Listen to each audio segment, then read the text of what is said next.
হঠাৎই জ্বরে আক্রান্ত হয়েছেন পর্তুগিজ সুপারস্টার ক্রিস্টিয়ানো রোনালদো, যে কারণে এফসি চ্যাম্পিয়ন্স লিগ খেলতে ইরাকে যাওয়ার কথা থাকলেও টুর্নামেন্টের প্রথম ম্যাচে পাওয়া যাচ্ছে না। আল নাসর অধিনায়ক ক্লাবের পক্ষ থেকে এক বিবৃতিতে বিষয়টি নিশ্চিত করা হয়েছে। এশিয়ার ক্লাবগুলোর সবচেয়ে বড় টুর্নামেন্ট এফসি চ্যাম্পিয়ন্স লিগ, যে টুর্নামেন্টে এশিয়ার অন্যান্য ক্লাবগুলোর সঙ্গে প্রতিদ্বন্দ্বিতা করে রোনালদোর ক্লাব আল নাসরও এবারের মৌসুমে নিজেদের প্রথম ম্যাচে নাসর লড়বে ইরাকের ক্লাব আল শর্তার বিপক্ষে। বাংলাদেশ সময় সোমবার 16 সেপ্টেম্বর রাত 1:00টায় মুখোমুখি হবে দুদ। ওই ম্যাচ মাঠে গড়াবে বাগদাদের আল মদিনা স্টেডিয়ামে।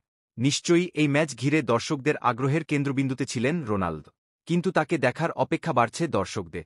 টুর্নামেন্টের প্রথম ম্যাচ থেকে অধিনায়কের আর্মব্যান্ড পরেই মাঠে নামার কথা ছিল রোনালদোর, তবে হঠাৎই ভাইরাস জ্বরে আক্রান্ত হয়েছেন CR7, যে কারণে এই ম্যাচ খেলবেন না তিনি।